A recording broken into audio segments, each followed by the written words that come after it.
Hi hello ಎಲ್ರಿಗೂ ನಮಸ್ಕಾರ. ಅನುಗ್ರಹ 123 ಚಾನಲ್ಗೆ ಎಲ್ರಿಗೂ ಸ್ವಾಗತ. ಇವತ್ತು ಎಲ್ಲಿಗಪ್ಪ ಹೊರಟಿದ್ದೀರಾ ಅಂತ ಯೋಚನೆ ಮಾಡ್ತಾ ಇದ್ದೀರಾ? ಸೊ ನಮ್ಮ ಊರು ಭದ್ರಾವತಿಗೆ ಹೊರಟಿದ್ದೀವಿ. ಅಲ್ಲಿಂದ ಒಂದು 30 ಕಿಲೋಮೀಟ್ರ್ ಅಷ್ಟು ದೂರದಲ್ಲಿ ಇರುವಂಥ ನಮ್ಮ ಅಮ್ಮನ ಮನೆ ಇರೋದು ಬಿ ಆರ್ ಪ್ರಾಜೆಕ್ಟ್ನಲ್ಲಿ. ಸೊ ಇವತ್ತು ಭದ್ರಾವತಿಯಲ್ಲಿ ಕೆಲಸ ಇರೋದ್ರಿಂದ ಸೊ ಅಲ್ಲಿಗೆ ಹೋಗ್ತಾ ಇದ್ದೀವಿ. ಅಲ್ಲಿಂದ ಕೆಲಸ ಎಲ್ಲ ಮುಗಿಸ್ಕೊಂಡು ಸ್ವಲ್ಪ ಔಟಿಂಗ್ ಕೂಡ ಹೋಗೋಣ ಅಂತ ಯೋಚನೆ ಮಾಡಿದ್ದೀವಿ. ಸೊ ನಾವು ಏನೇನೆಲ್ಲ ಮಾಡ್ತೀವಿ, ಹೇಗೆ ಊರಲ್ಲಿ ಸೆಲೆಬ್ರೇಟ್ ಮಾಡ್ತೀವಿ ಅಂಥೇಳಿ ನೀವು ನೋಡಿ. ಇದು ನಾವು ಹೋಗೋ ತನಕನೇ ರಾತ್ರಿ ಆಗೋಗ್ಬಿಟ್ಟಿತ್ತು. ನಮ್ಮ ಊರಲ್ಲಿ ಭದ್ರಾವತಿಯ ಫಿಶ್ ಮಾರ್ಕೆಟ್ ಇದು. ಸೊ ಎಲ್ಲ ಥರದ ಮೀನುಗಳು ಇರುತ್ತೆ. ಪಕ್ಕದಲ್ಲಿ ಡ್ಯಾಮ್ ಇರೋದ್ರಿಂದ ಡ್ಯಾಮ್ ಫಿಶ್ ಅಂತೂ ತುಂಬಾ ಟೇಸ್ಟಿಯಾಗಿರುತ್ತೆ ಅಂತಲೇ ಹೇಳ್ಬೋದು. ತುಂಬಾ ಚೆನ್ನಾಗಿರುತ್ತೆ. ಯಾವಾಗಲೂ ಮೀನು ತೊಗೊಂಡ್ರೆ 2-3 kg ಮೇಲ್ ಇರೋದೇ ಮೀನು ತೊಗೊಳ್ಬೇಕು. ಆವಾಗಲೇ ಅದು ಟೇಸ್ಟ್ ಎಲ್ಲ ತುಂಬ ಚೆನ್ನಾಗಿರುತ್ತೆ. ಈ ಮೀನಲ್ಲಿ ಮುಳ್ಳಿರುತ್ತೆ ಹಾಗೆ ಹೇಗೆ ಅಂತ ಯೋಚನೆ ಮಾಡ್ತೀರಾ, ಆದರೆ ತಿನ್ನೋದಕ್ಕೆ ತುಂಬಾ ಚೆನ್ನಾಗಿರುತ್ತೆ.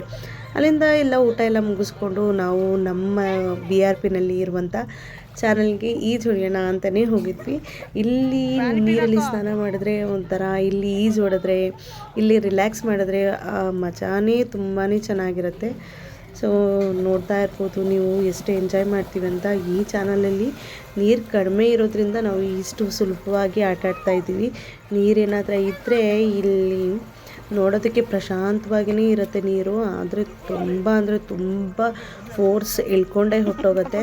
ಸೊ ಹುಷಾರಾಗಿ ನೀರಿಗೆ ಇಳಿದ ಮೇಲೆ ನೀರಿಗೆ ಇಳಿಯೋದಕ್ಕಿಂತ ಮುಂಚೆನೇ ನೋಡಿಕೊಂಡು ಆಟ ಆಡಿದ್ರೆ ತುಂಬ ಒಳ್ಳೆಯದು ಅಂತಲೇ ಹೇಳ್ತೀನಿ. ಇಲ್ಲ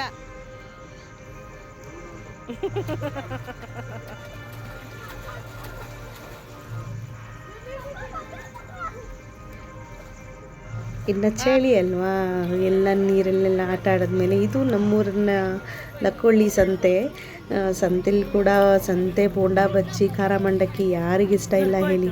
ನನಗಂತೂ ತುಂಬಾ ಇಷ್ಟ ಆಗುತ್ತೆ. ಸೊ ಹಾಗಾಗಿ ಅಲ್ಲೇ ತೊಗೊಳ್ತಾ ಇದ್ದೀವಿ. ತೊಗೊಂಡು ತಿಂದ್ಕೊಂಡು ಸ್ನಾನ ಮಾಡಿದ್ಕೂ, ಅಲ್ಲಿ ನೀರೆಲ್ಲ ಆಟ ಆಡಿದ್ಕೂ, ಬೋಂಡ ಬಜ್ಜಿ ಬಿಸಿ ಬಿಸಿ ತಿಂದಿದ್ಕೂ ತುಂಬಾ ಚೆನ್ನಾಗಿತ್ತು ಅಂತಲೇ ಹೇಳ್ಬೋದು. ತುಂಬ ಟೇಸ್ಟಿಯಾಗಿ ಕೂಡ ಇರುತ್ತೆ. ಯಾರೆಲ್ಲ ಲಕ್ಕೋಳಿಯಲ್ಲಿ ಇದ್ದೀರೋ, ಇಲ್ಲ ಯಾರು ಭದ್ರಾವತಿ ನಮ್ಮ BRPನಲ್ಲಿ ಇದ್ದೀರೋ ಅವ್ರು ದಯವಿಟ್ಟು ಕಾಮೆಂಟ್ ಮೂಲಕ ನನಗೆ ತಿಳಿಸಿ. ನನಗೂ ಕೂಡ ಖುಷಿಯಾಗತ್ತೆ, ಅಲ್ಲಿಯವ್ರು ಕೂಡ ನೋಡ್ತೀರಾ ಅಂತ ಹೇಳೋಕ್ಕೆ ಇಷ್ಟಪಡ್ತೀನಿ. ಇದು ನೋಡ್ತಿರ್ಬೋದು ಕೋಟ್ರಸ್ಗಳು, ನಮ್ಮ ಮನೆ ಇರುವಂಥ ಕೋಟ್ರಸ್ಗಳು. ಈ ರೀತಿಯಾಗಿ ಕೋಟ್ರಸ್ಗಳೆಲ್ಲ ಇರುತ್ತೆ. ನಮ್ಮ ಅಪ್ಪಾಜಿ ಬಂದು ಯೂನಿವರ್ಸಿಟಿಲಿ ಎಂಪ್ಲಾಯ್ ಆಗಿರೋದ್ರಿಂದ ಸೊ ಅದೇ ಕೆಲಸ ನಮ್ಮ ತಮ್ಮನಿಗೆ ಸಿಕ್ಕಿದೆ. ಹಾಗೆ ಎಂಜಾಯ್ ಮಾಡ್ಕೊಂಡಿರ್ಬೋದು. ಇಲ್ಲಿ ನೋಡಿದ್ರೆ ಎಷ್ಟು ಚೆನ್ನಾಗಿರುತ್ತೆ ಗೊತ್ತಾ. ಅಲ್ಲಿಂದ ಹಳ್ಳಿ ಕಡೆಯಿಂದನೇ ಬಂದ್ವಿ.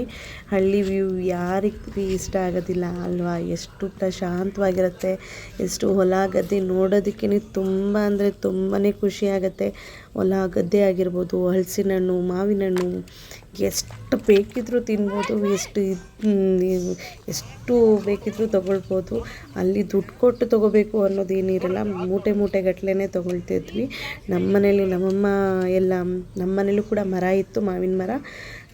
ಸೊ ತೊಗೊಂಡ್ರೆ ಎಲ್ರಿಗೂ ಹಂಚೋದೇನು, ಕೊಡೋದೇನು, ತಿನ್ನೋದೇನು ತುಂಬಾ ಎಂಜಾಯ್ ಮಾಡ್ತಾಯಿದ್ವಿ ನಾವಂತೂ. ನೋಡಿದ್ರಲ್ಲ, ಈ ರೀತಿ ಪ್ಲೇಸ್ ಅಂದರೆ ನನಗೆ ತುಂಬ ಇಷ್ಟ ಆಗುತ್ತೆ. ನನಗಂತೂ ತುಂಬ ಖುಷಿ ಕೂಡ ಆಗುತ್ತೆ. ಸೊ ತುಂಬ ಎಲ್ಲರೂ ನಮ್ಮ ಫ್ಯಾಮಿಲಿಯಲ್ಲಿ ಯಾರೆಲ್ಲ ಹೋಗಿದ್ವಿ ಅವರಂತೂ ತುಂಬಾ ಎಂಜಾಯ್ ಮಾಡಿದ್ವಿ.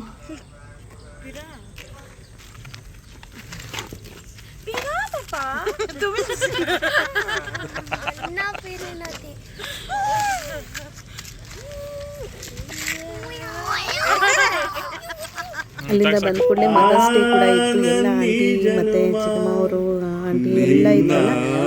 ಮದರ್ಸ್ ಡೇ ಸೆಲೆಬ್ರೇಟ್ ಕೂಡ ಮಾಡಿದ್ವಿ. ತುಂಬಾ ಚೆನ್ನಾಗಿ ಮದರ್ಸ್ ಡೇ ಸೆಲೆಬ್ರೇಷನ್ ಮಾಡಿದ್ವಿ. ನಾವು ಸಿರಿಮನೆ ಫಾಲ್ಸ್ ನೋಡೋಕ್ಕೆ ಅಂತ ಹೇಳ್ಬಿಟ್ಟು ಹೊರಟಿದ್ವಿ. ಇದು ಬೆಳಗ್ಗೆನೇ 6 ಗಂಟೆ ಸಮಯ. ಅಷ್ಟರಲ್ಲಿ ಆಂಟಿ ಹೂವು ಎಲ್ಲ ಕಿತ್ತು ಇಡೋದು ಅವ್ರಿಗೆ ಅಭ್ಯಾಸ. ಹೂವು ಎಲ್ಲ ದೇವರಿಗೆ ಇಟ್ಕೊಂಡ್ರು. ಇದು ಪಾರಿಜಾತ ಪುಷ್ಪ ಅಂತೆ. ಇದು ಕೆಳಗಡೆ ಏನು ಬಿದ್ದಿದೆಯೋ, ಯಾಕಂಟಿ ಕೆಳಗಡೆದೇ ಆರಿಸ್ಕೊಳ್ತಾ ಇದ್ದಾರೆ ಅಂತ ಕೇಳಿದಾಗ ಇದ್ರದ್ದೊಂದು ಕಥೆನೇ ಇದೆ ಅಂತ ಹೇಳಿದ್ರು. ಈ ಹೂವು ಮರದಲ್ಲಿ ಬಿಡುತ್ತೆ, ಅದು ಕೀಳೋ ತನಕ ಅಲ್ಲಿ ಇರೋದೇ ಇಲ್ವಂತೆ. ಸೂರ್ಯಾಸ್ತ ಆಗ ಆಗಿದ ಕೂಡಲೇ ಉದುರೋಗುತ್ತೆ ಅಂತಲೇ ಹೇಳ್ತಾರೆ. ಸೊ ಹಾಗಾಗಿ ಇದನ್ನು ತೋರಿಸ್ದೆ. ಇದ್ರ ಬಗ್ಗೆ ಸ್ಟೋರಿ ನಮ್ಮ ಅಕ್ಕ ಹೇಳ್ತಾರೆ ನೋಡಿ.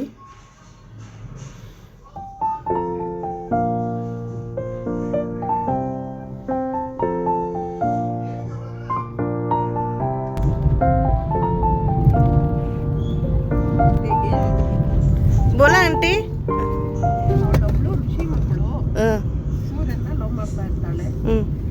ಎಷ್ಟು ವರ್ಷ ಮಾಡಿದ್ರು ಸೂರ್ಯ ಅವನಿಗೆ ಲವ್ ಮಾಡಲ್ಲ.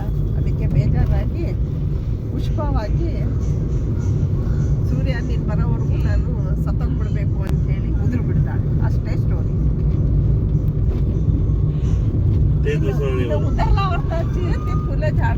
ಕೇಳಿದ್ರಲ್ಲ ಈ ಹೂವಿನ ವಿಶೇಷತೆ ಏನು ಅಂತ ಹೇಳಿ. ಅವ್ರ ಮನೆ ಹತ್ರ ಎಷ್ಟು ಚೆನ್ನಾಗಿ ಪಾಟ್ಗಳಲ್ಲಿ ಹೂವು ಗಿಡಗಳನ್ನೆಲ್ಲ ಬೆಳೆಸಿದ್ದಾರೆ ಗೊತ್ತಾ. ಇದು ಕೂಡ ಮನಿ ಪ್ಲ್ಯಾಂಟು. ಇದು ನಾವು ತೊಗೊಂಡು ಆಚೆಯಿಂದ ತೊಗೊಂಡು ಬರ್ತೀವಲ್ಲ ಬಿದ್ದರು, ಅದನ್ನು ಮಣ್ಣಲ್ಲಿ ಹಾಕಿ ಊದಾಕಿ ಬೆಳೆಸಿರೋದು. ಎಷ್ಟು ಚೆನ್ನಾಗಿ ಅವ್ರ ಮನೇಲಿ ಬಂದಿದೆ.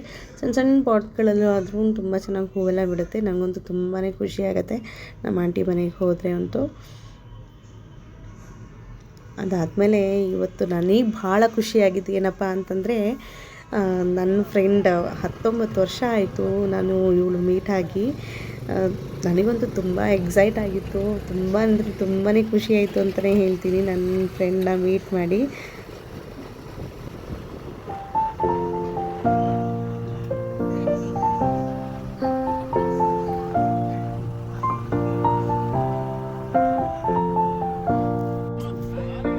ನಾವು ಮೀಟ್ ಮಾಡಿ ನಾವು ಮಾತಾಡ್ತಾ ಇದ್ದಿದ್ದು ನಮ್ಮ ಯಜಮಾನ್ರು ಇಲ್ಲಿಂದ ವೀಡಿಯೋ ಕೂಡ ತಗೊಂಡಿದ್ರು.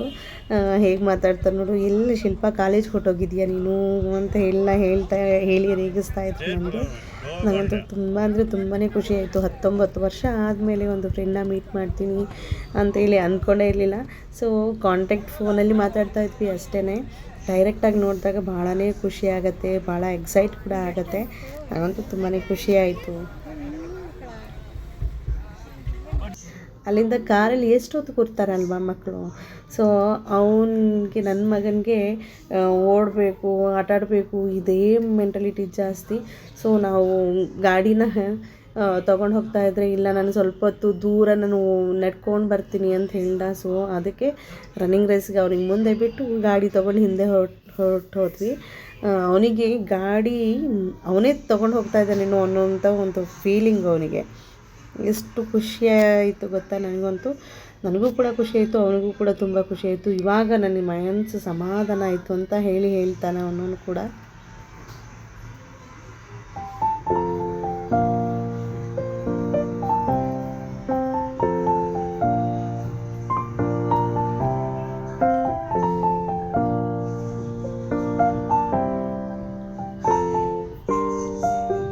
ಅದಾದಮೇಲೆ ಮಲೆನಾಡು ವ್ಯೂ, ಬೆಟ್ಟಗಳ ಮಧ್ಯೆ ವ್ಯೂ ಎಷ್ಟು ಚೆನ್ನಾಗಿರುತ್ತೆ ಹೇಳೋಕ್ಕೆ ಸಾಧ್ಯನಾ.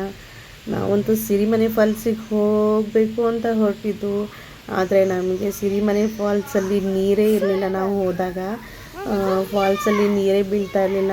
ಅಲ್ಲೇ ಒಂದು ಚಿಕ್ಕ ಫಾಲ್ಸ್ ಏನೋ ಹರಿತಾ ಇತ್ತು. ಸೊ ಆ ಫಾಲ್ಸ್ ನೋಡಿಕೊಂಡು ಅಲ್ಲಿ ಒಂದು ದಿವಸ ಸ್ಟೇ ಕೂಡ ಮಾಡಿದ್ವಿ. ಸ್ಟೇ ಮಾಡ್ಕೊಂಡು ಬಂದ್ವಿ. ಆ ವ್ಯೂ, ಆ ನೇಚರು ಮತ್ತು ಪಕ್ಷಿಗಳ ಏನು ಚಿಲಿಪಿಲಿ ನಾದ ಅದೆಲ್ಲ. ಅದಾದಮೇಲೆ ಹ್ಯಾಂಗಿಂಗ್ ಬ್ರಿಡ್ಜ್ ಕೂಡ ಇತ್ತು. ಅದನ್ನು ನೋಡಿಕೊಂಡು ನಾವು ನಮ್ಮ ಮನೆಗೆ ರಿಟರ್ನ್ ಹಾಕ್ತೀವಿ. ಕೆಲವೊಂದು ಫೋಟೋಸ್ ಕೂಡ ನಾನು ಇಲ್ಲಿ ಅಟ್ಯಾಚ್ ಮಾಡಿದ್ದೀವಿ. ಹೇಗಿದೆ ನಮ್ಮ ಫೋಟೋಸು ಅಂತ ಹೇಳಿ ಕಾಮೆಂಟ್ ಮೂಲಕ ಕಾಮೆಂಟ್ ಮಾಡಿ ತಿಳಿಸಿ. ನಾವು ಹೋದರೆ ತುಂಬ ಅಂದರೆ ತುಂಬಾ ಎಂಜಾಯ್ ಮಾಡ್ತೀವಿ, ಕುಕಿಂಗ್ ಎಲ್ಲ ಮಾಡ್ತೀವಿ. ಸೊ ಈ ಟೈಮಲ್ಲಿ ನಮಗೆ ಆಗಲಿಲ್ಲ ಅಷ್ಟೇ. ಈ ವಿಡಿಯೋ ನಿಮಗೆಲ್ರಿಗೂ ಇಷ್ಟ ಆಗಿದರೆ ದಯವಿಟ್ಟು ಒಂದು ಲೈಕ್, ಶೇರ್, ಕಾಮೆಂಟ್ ಹಾಗೂ ಸಬ್ಸ್ಕ್ರೈಬ್ ಮಾಡಿ ನನ್ನ ಚಾನಲ್ನ ಅಂತ ಕೇಳ್ಕೊಳ್ತೀನಿ. ಅಂದರೆ ಮಲೆನಾಡು ಸೈಡ್ ಹೋದರೆ ಅಂತೂ ತುಂಬಾ ಎಂಜಾಯ್ ಮಾಡ್ಬೋದು. ತುಂಬ ಒಳ್ಳೆ ಫೋಟೋ ಸ್ಪಾಟ್ಗಳೆಲ್ಲ ಇರುತ್ತೆ. ತುಂಬ ಖುಷಿಯಾಗೂ ಕೂಡ ಇರ್ಬೋದು. ತುಂಬ ಒಳ್ಳೆ ಎಂಜಾಯ್ಮೆಂಟು ಮಾಡ್ಬೋದು ಅಂತಲೇ ಹೇಳ್ತೀನಿ. ಮಕ್ಕಳಿಗಂತೂ ಆಟ ಆಡೋದು, ನೀರಲ್ಲಿ ಮಾತಾಡೋದು ಇದ್ದೇ ಆಗೋಗ್ಬಿಡುತ್ತೆ. ಹೇಗಿತ್ತು ನಮ್ಮ ಟ್ರಿಪ್ ಅಂತ ಹೇಳಿಬಿಟ್ಟು ನಿಮಗೂ ಕೂಡ ಇಷ್ಟ ಆಗಿರುತ್ತೆ ಅಂತ ಅಂದ್ಕೊಂಡಿದ್ದೀನಿ. ಇಷ್ಟ ಆಗಿದರೆ ದಯವಿಟ್ಟು ಒಂದು ಲೈಕ್, ಶೇರ್, ಕಾಮೆಂಟ್ ಹಾಗೂ ಸಬ್ಸ್ಕ್ರೈಬ್ ಮಾಡಿ ನನ್ನ ಚಾನಲ್ನ. ಇದು ಕೂಡ ಒಂದು ಚಿಕ್ಕ ವಿಡಿಯೋ. ನಾನು ಕೂಡ ನಡ್ಕೊಂಡು ಹೋಗೋಣ ಅಂತೇಳ್ಬಿಟ್ಟು ನಡ್ಕೊಂಡು ಹೋಗ್ತಾಯಿದ್ದೆ. ಸೊ ಗಾಡೀಲಿ ಹಿಂದೆ ಬಂದರು. ಸೊ ಇದಾದಮೇಲೆ ನಮ್ಮ ಯಜಮಾನ್ರು ಕೂಡ ನಾನು ಕೂಡ ನಡ್ಕೊಂಡು ಹೋಗ್ತೀನಿ, ನೀನು ಕಾರ್ ಓಡಿಸ್ಕೊಂಡು ಬಾರಮ್ಮ ಅಂತ ಹೇಳಿದ್ರು. ಸೊ ನಾನು ಕೂಡ ಕಾರ್ ಓಡಿಸ್ಕೊಂಡು ಹಾಗೇ ನಾವು ನಮ್ಮ ಬೆಂಗಳೂರಿಗೆ ರಿಟರ್ನ್ ಆಗ್ತೀವಿ.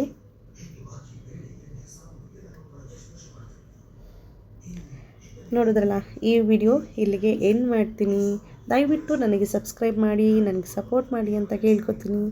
ಟಾಟಾ, ಬಾಯ್, ಟೇಕ್ ಕೇರ್.